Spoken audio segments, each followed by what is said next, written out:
Before a producer hits record or before a journalist picks up a pen, someone like you notices something and wants to understand it. Every day, we invite you to keep asking questions like why and who and how. Because NPR begins with questions, not conclusions. And your right to curiosity is a right worth protecting.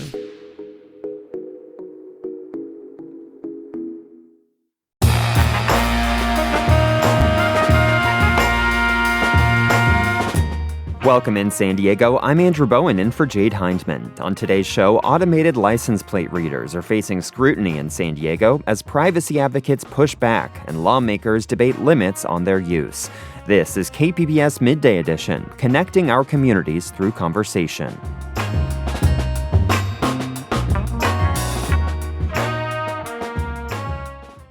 Every day, San Diegans drive past cameras that capture their license plates in real time, collect that data, and send it to a third-party database. They're called automated license plate readers, or ALPRs. Currently, there are about 500 of them in the city of San Diego. And the debate around the use of this technology continues among police, privacy rights advocates, and state lawmakers. Now, local community groups are joining in a national week of action against the technology. Seth Hall is an advocate with the Trust SD Coalition, which is a part of that movement, and he joins me now. Seth, welcome to the show. Thanks for having us. So first, remind us what the Trust SD Coalition is and how it got started. Yeah. Trust got started in 2019 when it was revealed that the city had installed a network of thousands of cameras on top of streetlights.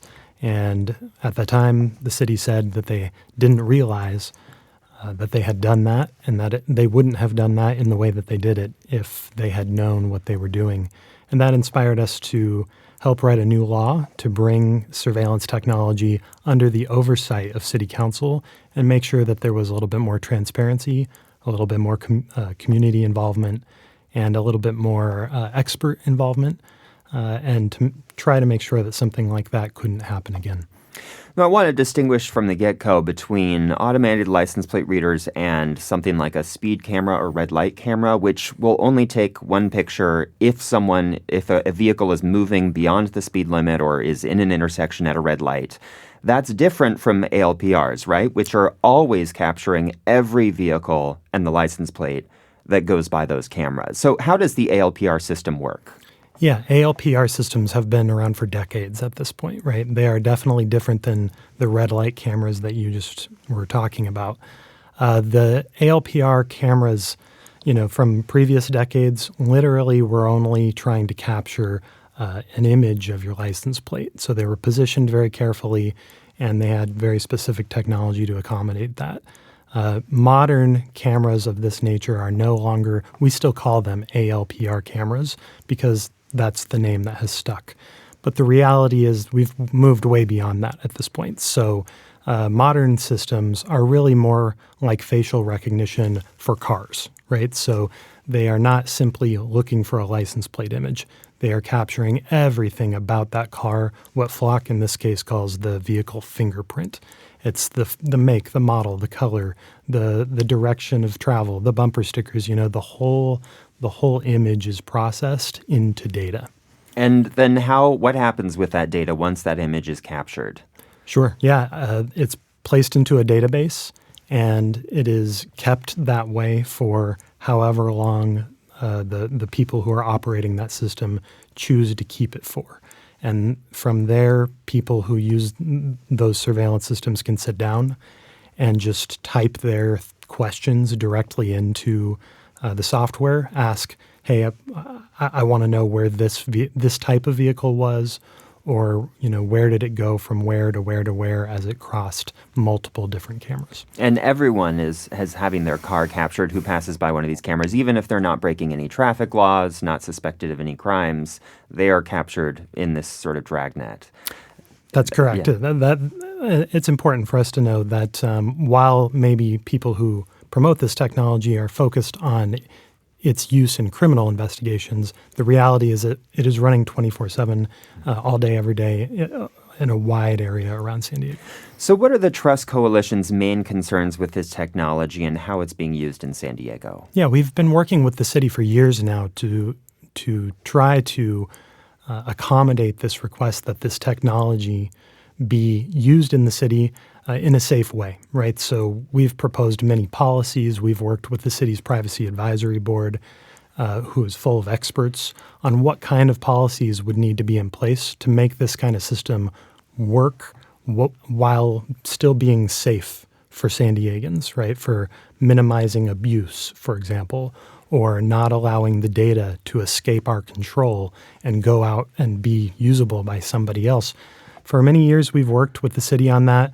Unfortunately, we just haven't had the kind of success that we imagined that we would have when we set up the oversight program. So a lot of the recommendations from the experts are being ignored by the city.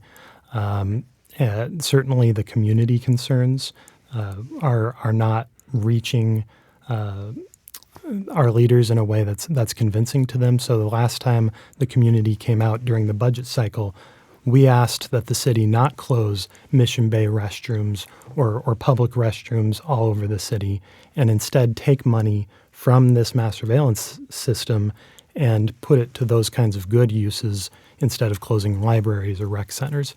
And people for hours and hours, had that same request, and that they simply ignored that request. They declined that. So let's talk about Flock. Flock is a company that makes a lot of this technology used in San Diego and across the country for ALPRs. It's been the subject of particular scrutiny around the nation. What have been some of the main controversies surrounding Flock? And let's talk specifically in San Diego. Sure.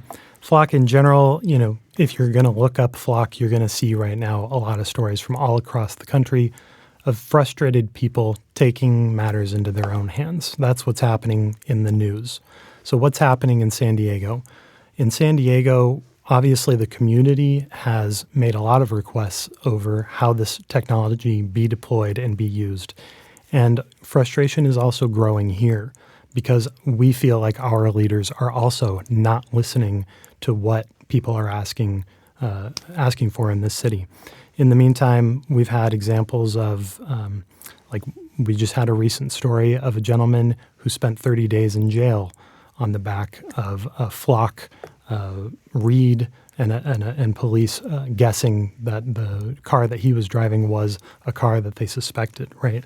And that man's life is probably forever altered behind that error, right? Now he's suing the city, and that's got financial ramifications. And he was innocent. Let's make it clear. He was not. It was a misread. I believe that he has been cleared of that wrongdoing, right? But the lawsuit against the city is ongoing, and so nobody's giving any comment, right, about what's going to happen in the city now that we've had that incident.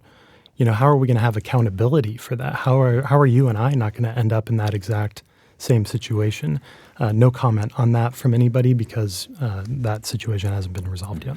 So police have supported this technology. They generally oppose legislation that seeks to regulate it or limit its use. And they say that ALPRs have been used to find car thieves, kidnappers, murderers, hit-and-run drivers.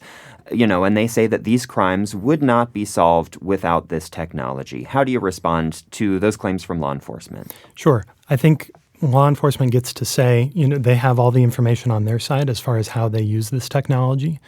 Unfortunately, the proof behind that is not always ready, right? It's not always provided.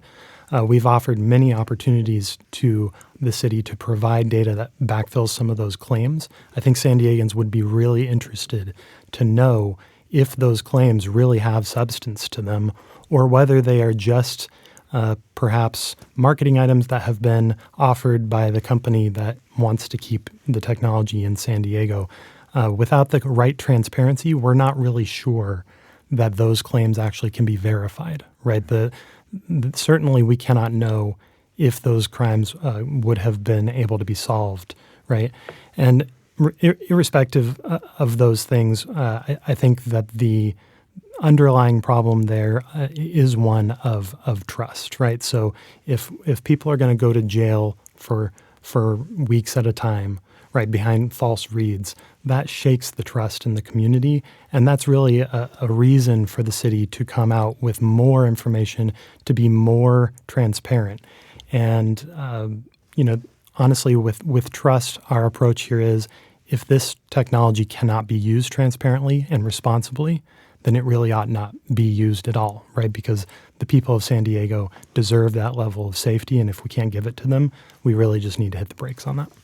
There have been some efforts at the state level to regulate ALPRs and how the data can be collected, used, stored. What can you tell us about those efforts? Yeah, there's an active effort going through the legislature right now. So that bill is a redo of a bill last year that was vetoed by the governor. But the legislature seems to somewhat agree that, for example, police departments who use this technology should not keep the data that they collect for longer than 30 days. And so there's a big fight about that in the legislature and with the governor. One concern about that, and this is a concern a lot of people will recognize, is that the legislature moves at the speed of lawmaking. Meanwhile, just the other day, Flock themselves, due to a number of controversies that they're facing, came out and said they don't believe police departments should keep the data any longer than 7 days.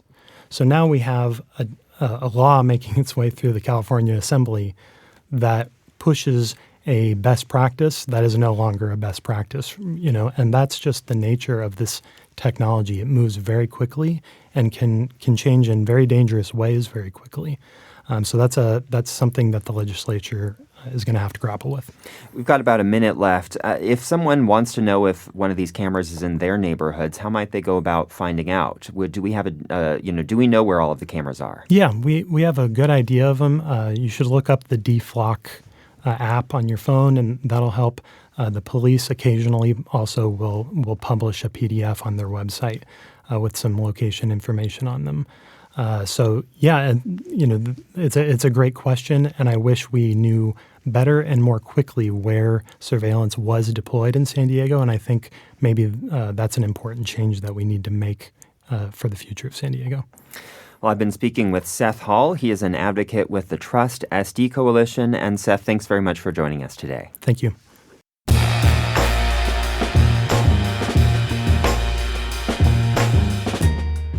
And that's our show for today. I'm your host, Andrew Bowen, in for Jade Hindman. Thanks for listening to Midday Edition. Have a great day.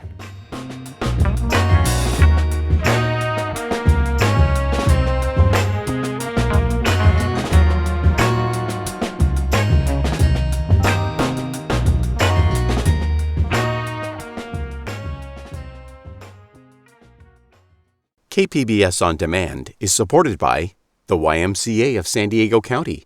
From preschool and sports to swimming and wellness, offering opportunities to connect, grow, and thrive. Learn more at ymcasd.org.